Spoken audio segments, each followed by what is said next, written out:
एक मरीज आता है एक डॉक्टर के पास और वो कहता है कि मैंने दुनिया में सभी जगह इलाज करा लिए, मेरी बीमारी ठीक नहीं हो रही और मेरी बीमारी है क्या ये भी पता नहीं चलता। यानी सारे डायग्नोसिस करा लिए फिर भी पता नहीं चलता बीमारी है क्या, और सभी डॉक्टरों को दिखा लिया, कोई इलाज नहीं कर पाया, मेरी बीमारी ठीक नहीं हो रही है, लाखों रुपए पैसे खर्च कर दिए मैंने। ठीक है, तो जिस चिकित्सक के पास वो आया था, चिकित्सक ने कहा मैं तुम्हारी बीमारी ठीक कर दूंगा। उसने बोला क्या गारंटी है? चिकित्सक ने कहा 1 महीने तुमको मेरे साथ रहना पड़ेगा, 1 महीने में मैं तुम्हारी बीमारी ठीक कर दूंगा, लेकिन जो मैं कहूँगा वही तुम्हें करना होगा। तो उसने प्रॉमिस कर लिया, हाँ जो आप कहोगे वही मैं करूँगा। उसने बोला देख लो, प्रॉमिस करने से पहले याद रखो कि बहुत कठिन काम मैं कराऊँगा तुमसे और तुम्हें ना नहीं कहना होगा, मैं जो बोल दूँगा उसे ना नहीं कहना होगा। उसने कहा हाँ ठीक है भाई, अब मरता क्या नहीं करता, मरने वाली ही नौबत है, बीमारी ऐसी है कि भाई मर ही जाऊंगा तो बेहतर है, ठीक है अंतिम बार अटेम्प्ट कर लेता हूं। तो चिकित्सक ने कहा कि खाना खाने के बाद भोजन वगैरह उसने करा दिया और भोजन कराने के बाद से लगातार 2 दिनों तक धीरे धीरे भोजन में कटौती उसने करना शुरू कर दिया, उपवास कराना शुरू किया और उसके शरीर में बड़ा दर्द रहता था, उस मरीज़ के शरीर में दर्द रहता था। तो 2 दिन के बाद चिकित्सक ने कहा कि आपको बाएं करवट सोना है और बाएं करवट लगातार 1 महीने तक सोना है और 1 दिन में कम से कम 10 घंटे एक ही करवट में सोना है, 10 घंटे में करवट नहीं बदलना है, 1 महीने तक सोना है। यानी कि बाएं से दाएं करवट नहीं ले सकते, पीठ के बल नहीं सो सकते, पेट के बल नहीं सो सकते, बस बाएं करवट सोना है और कुछ नहीं करना है। उसने बोला ये तो बड़ा आसान काम है, ये तो मैं कर लूँगा बहुत आसानी से, इसमें क्या है? ठीक है, तो बोला ठीक है ये करना है 1 महीने तक। ठीक है, बोला अच्छी बात है। उसने सुला दिया उसको बिस्तर पे। पहले दिन सोया, 1 घंटे के बाद उसके शरीर में दर्द होना शुरू हुआ। वो कहता है डॉक्टर अब बर्दाश्त नहीं हो रहा है, करवट बदलने का मन कर रहा है। उसने बोला नहीं, मैंने कहा है 10 घंटे तक आपको करवट नहीं बदलना है। अब वो बेचारा 1 घंटे 2 घंटे 3 घंटे 4 घंटे कैसे भी निकाल लिया, बाद में चिल्लाने लगा अरे मैं मर जाऊंगा ऐसे तो। बोला सोने से क्या तकलीफ़? नहीं, बोला सोने में भी तकलीफ़ हो रही है क्योंकि अब शरीर में दर्द हो रहा है, करवट बदलना ही पड़ेगा। डॉक्टर ने मना किया और कैसे भी घसीट के 7 दिनों तक वो चला, 7 दिनों तक वैसे ही सोते रहा। 8वें दिन जाकर बोलता है कि मैं अब ऐसे नहीं सो सकता हूँ, मैं जीऊँ चाहे मरूँ, मैं तुम्हारे यहाँ इलाज नहीं कराऊँगा। और वो बिल्कुल बगावत करके खड़ा हो जाता है और कहता है कि मैं तुम्हारा इलाज नहीं कराऊंगा। जब खड़ा हो जाता है उसके बाद बोलता है जरा चल के आओ बाहर से। चल के वो आता है, बोला दर्द कहाँ है ये बताओ, तुम्हारे शरीर में दर्द कहाँ है? वो कहता है दर्द तो कहीं महसूस नहीं हो रहा है। फिर से चल के आओ, जहाँ जहाँ दर्द होता था सारा नोटिस करके आना कि यहाँ घुटने में, कमर में, तो एड़ी में, तो पंजे में, कहाँ दर्द होता था। फिर घूम के आता है, फिर कहता है कहीं दर्द नहीं हो रहा है डॉक्टर। उसने बैठाया, डॉक्टर ने बैठाया कि सुनो, मैंने ये जो तुम्हें 1 महीने बोला था ना कि 1 महीने तुमको एक ही करवट में सोना है और प्रत्येक दिन 10 घंटे सोना है एक करवट में, बेसिकली मुझे तुम्हें 7 ही दिन सुलाना था, मुझे 7 दिन ही तुम्हें सुलाना था। मैंने तुम्हें 1 महीने बोला क्योंकि 1 महीने तक करते करते 7 दिन तक तो घसीट के तुम ले जाओगे, 8 दिन तक घसीट के ले जाओगे, और तुमने यही किया और देखो तुम्हारा इलाज हो गया। उसने पूछा कि भाई सिर्फ सोने से इलाज कैसे हो गया ये बताओ डॉक्टर साहब, मैं ठीक तो हो गया लेकिन इलाज कैसे हुआ? डॉक्टर ने बहुत गहरा मनोविज्ञान बताया। उसने बताया कि तुम्हारे शरीर में कोई बीमारी नहीं थी, तुम्हारी सारी बीमारी मन की थी और तुम्हारे मन में बहुत बेचैनी रहती थी, तुम्हारा मन कहीं स्थिर रहता ही नहीं था, इसलिए तुम्हारा मन अलग अलग करवट में सुलाता था तुमको, कभी दाएं कभी बाएं, कभी पेट के बल कभी पीठ के बल सोना, कभी उठना कभी जाना, कभी नींद नहीं आना, कभी बेचैन रहना, यानी कि मन ही तुम्हें बेचैन किए चला जा रहा था। मैंने तुम्हारे तन पे कोई इलाज नहीं किया, सिर्फ मैंने तुम्हारे मन पे इलाज किया। मैंने तुम्हारे मन को ही रोक दिया। मन जब चिल्ला रहा था और कह रहा था कि तुम दाहिने करवट ले लो, पेट के बल सो, पीठ के बल सो, तब तुम्हारे मन को हमने रोका था ज़बरदस्ती करके कि नहीं, किसी भी हालत में तुम्हें बाएं करवट से अपने करवट को चेंज नहीं करना है, पोजीशन को चेंज नहीं करना है। और जैसे ही तुम्हारा मन चिल्लाते चिल्लाते, जब तुम चिल्ला रहे थे कि मुझे शरीर में दर्द हो रहा है और करवट बदलना है, तो तुम नहीं चिल्ला रहे थे, तेरा मन चिल्ला रहा था। और तेरा मन चिल्लाते चिल्लाते अंत में हार गया और मर गया। मन ही मरा है तुम्हारा, और जैसे ही मन मरा वैसे ही तुम्हारी बीमारी खत्म हो गई। यानी तुम्हारी जो बीमारी थी वो साइकोलॉजिकल थी, मनोवैज्ञानिक बीमारी थी। तो आप देख रहे हो, अगर आपके जीवन में बहुत बेचैनी है, आपका मन कहीं स्थिर नहीं होता, आप हमेशा भटकते रहते हो, सोचते कुछ और हो, करने कुछ और लगते हो, और अंत में हो जाता कुछ और है, इसका मतलब आपका मन कमज़ोर है। और ये मन कैसा है? हमारी जो आत्मा होती है वो एक टारगेट लेकर आती है। जन्म के पहले से आत्मा एक डिसाइड करती है टारगेट कि मुझे जीवन में क्या करना है, धरती पे आके क्या करना है। लेकिन वो जो आत्मा है वो खुद से काम नहीं करती। जैसे आप देखो, हमारे बीच में प्रिंसिपल साहब, डायरेक्टर साहब बैठे हुए हैं। आपके स्कूल में, विद्यालय में अनेक शिक्षक होंगे।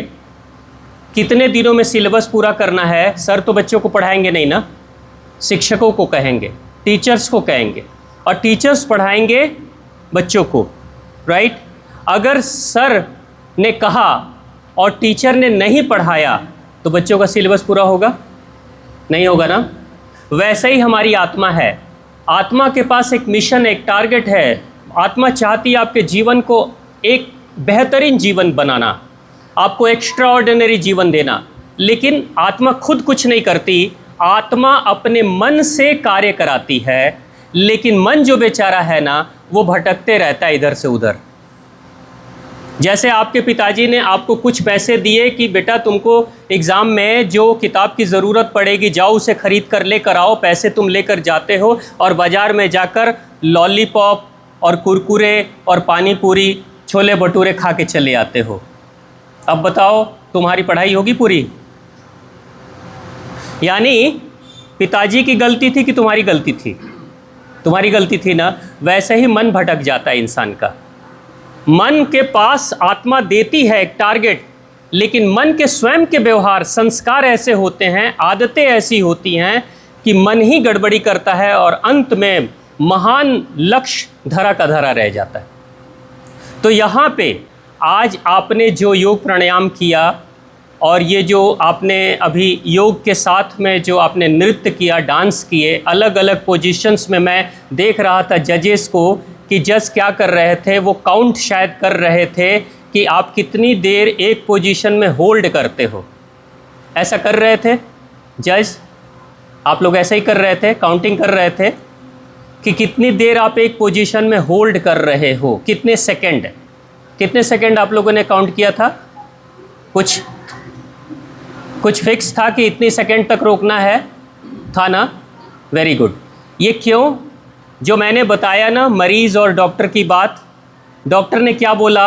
मेरा टारगेट है 1 महीने तक मैंने तुमको दिया, लेकिन मेरे अंदर का मन का टारगेट अगर 7 दिन भी तुम एक पोजीशन में अपने शरीर को होल्ड कर दोगे तो तुम्हारा मन बदल जाएगा। यानी तुम्हारा मन कमज़ोर हो जाएगा, तुम्हारा मन के तुम गुलाम नहीं होगे। यही काम आपके आसन में हो रहा था। आसन कर लेना आसान होता है, लेकिन एक ही आसन में अपने शरीर को रोक कर रखना, और जब शरीर में बेचैनी और दर्द हो तब भी चेहरे पे सिकन नहीं आना, तनाव नहीं दिखना, फिर भी चेहरे पे स्माइल रहना, ये आपके मन को मजबूत करता है।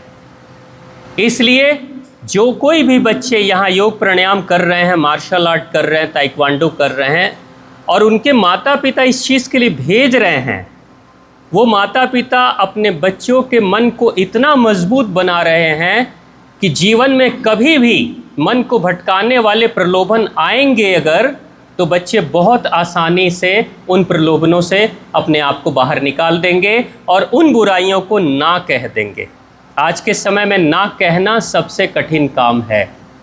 आपका कोई मित्र, आपका कोई फ्रेंड आपको कुछ भी ऑफ़र करता है, चलो ये खाते हैं, यहाँ घूमते, ये करते हैं, छोड़ो पढ़ाई, क्लास बंक कर देते हैं, तो उस समय अच्छा लगता है करना।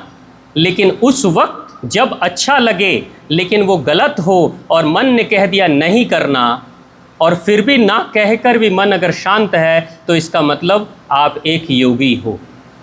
और योगी कौन होता है? योगी वही होता है जो योग कराता है स्वयं को स्वयं की आत्मा से। यानी बीच के मन को, मन का गुलाम योगी नहीं होता, आत्मा के निर्देश पे चलता है। तो आप अपने मन को मजबूत करने के लिए ये सारी चीज़ें कर रहे हो।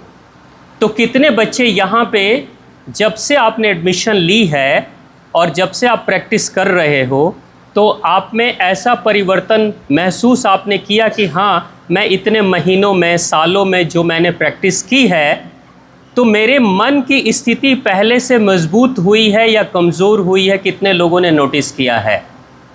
मन की स्थिति मजबूत हुई है वो हाथ उठाएं। जिनके मन की स्थिति मजबूत हुई है वो हाथ उठाएं। मजबूत हुई है? हुई है? चलो जोरदार तालियां अपने लिए बजा दो। अब क्या मजबूत हुआ है? क्या फ़र्क पड़ा है बेटा, बताओ। आ जाओ, इधर आओ, जल्दी आओ। हाँ, जोर से, जोरदार तालियां।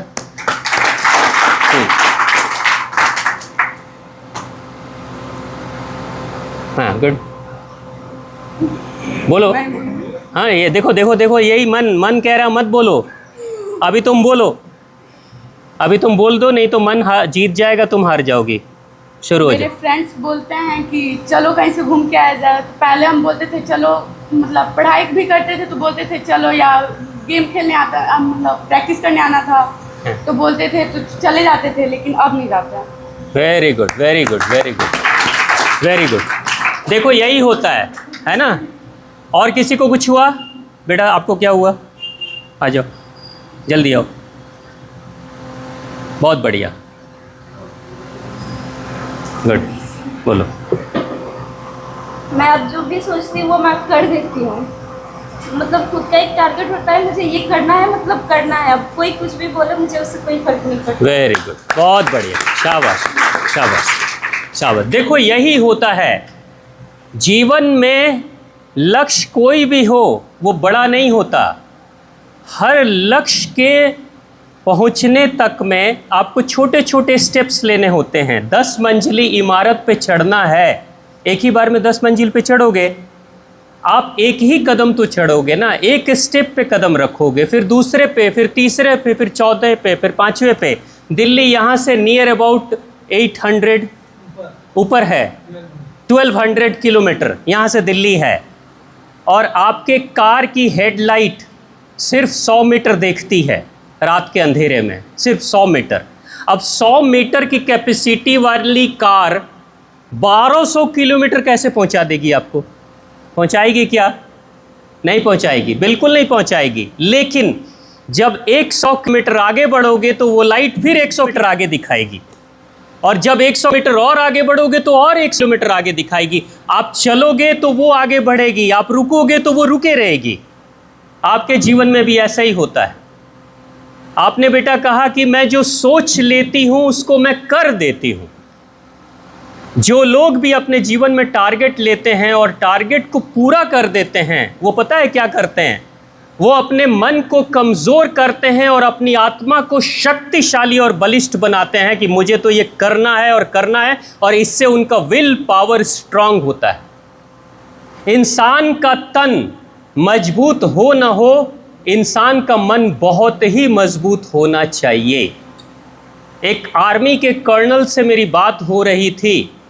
उन्होंने कहा कि ट्रेनिंग हम शरीर का तो देते हैं, लेकिन अच्छे सोल्जर वो होते हैं जो अपने मन से मजबूत होते हैं, जिनकी आत्मा शक्तिशाली होती है।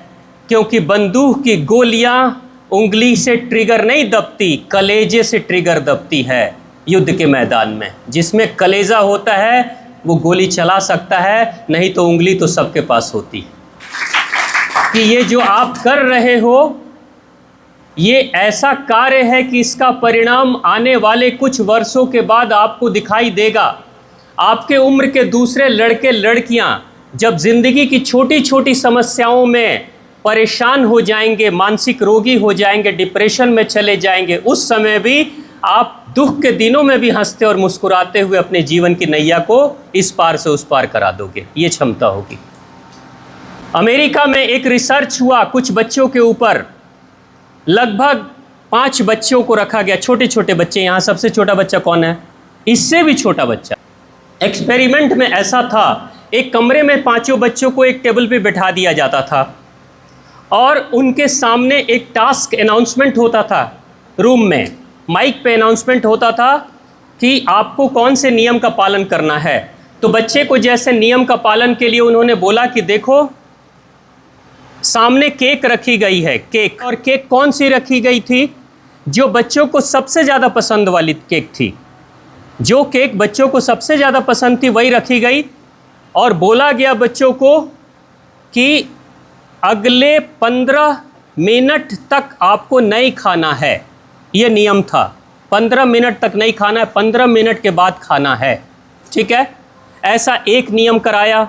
उसके बाद दूसरे कमरे में लेकर गए, वहाँ पे कई खिलौने रखे गए थे बच्चों के सामने और वो खिलौने सारे बहुत अच्छे और उनको पसंद आने वाले खिलौने थे और बोला गया कि आपको 15 मिनट तक नहीं खेलना, खिलौने को नहीं टच करना। ठीक है, और ऐसा किया गया। आपको पता है उस पूरे रिसर्च में ये पाया गया उन 5 में से सिर्फ 1 या 2 बच्चे ऐसे थे जिन्होंने नियम का पालन किया।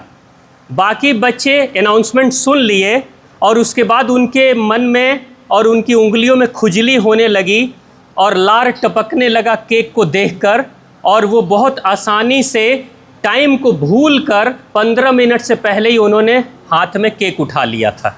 ऐसे 3 बच्चों ने किया और 2 बच्चे टाइम देखते रहे क्योंकि घड़ी सामने लगी थी, टाइम देखते रहे और पूरा टाइम जब पूरा हुआ ये खा रहे थे, 3 खा रहे थे और 2 शांति से बैठे थे। इनका टाइम पूरा हो गया, उसके बाद उन्होंने भी खाया।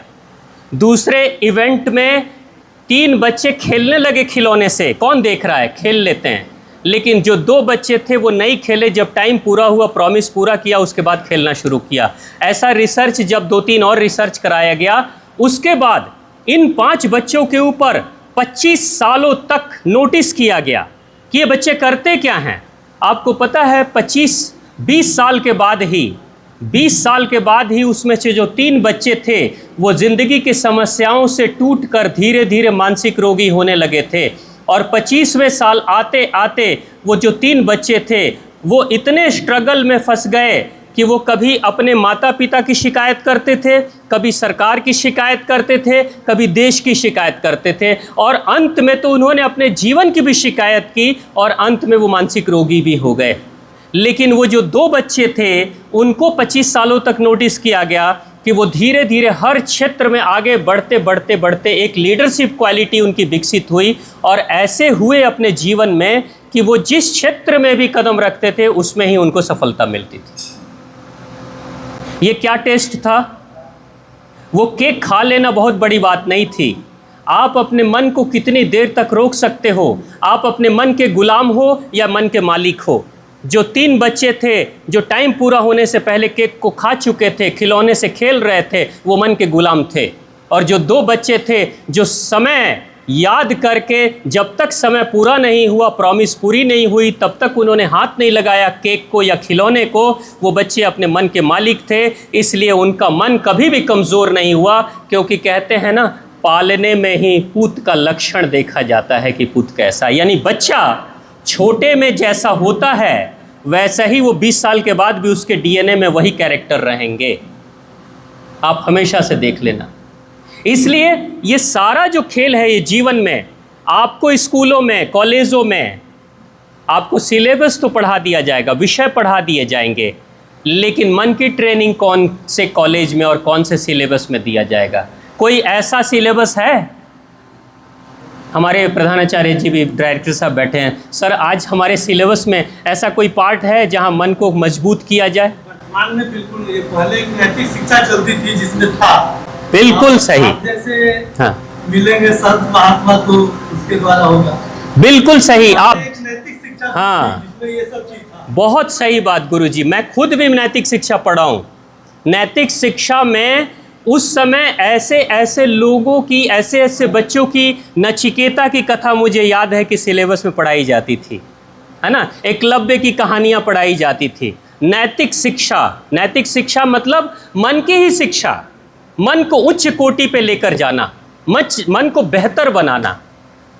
तो ये जो चीज़ अब हमारे सिलेबस में नहीं है, लेकिन अब अगर कोई माता पिता या कोई बच्चे ये सोचेंगे कि हम सिर्फ विद्यालय में पढ़ाई करके अपने पूरे पर्सनालिटी को बेहतर बना देंगे, तो वो अधूरी ही शिक्षा मिलेगी उनको। लेकिन आज आप इस अमित जी के गाइडेंस में जो आप काम कर रहे हो, यहाँ पे आपको आपके मन को मजबूत बनाकर आपको नैतिक, एक सिविक सेंस डेवलप कराया जा रहा है, एक बेहतर सिटीज़न, बेहतर नागरिक बनाया जा रहा है, एक बेहतर इंसान बनाया जा रहा है। क्योंकि एक बड़ी प्यारी सी बात कहते हैं कि मन के हारे हार है और मन के जीते जीत है।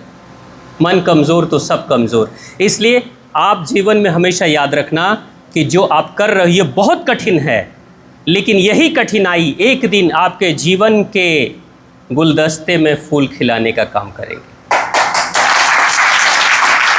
बहुत बहुत बहुत धन्यवाद। बहुत प्यार से आपने मुझे सुना और आपके इतने सुंदर परफॉर्मेंस को देखकर मैं चाहता हूं कि एक बार हमारे सारे गुरुजन, सभी अभिभावक, सभी कोचेस, सभी जजेस जोरदार तालियां उन बच्चों के लिए बजाएं जिनको देखकर मुझे भी लग रहा था ये बैलेंस अपनी बॉडी को कैसे कर रहे हैं। बहुत बहुत धन्यवाद अमित बाबू।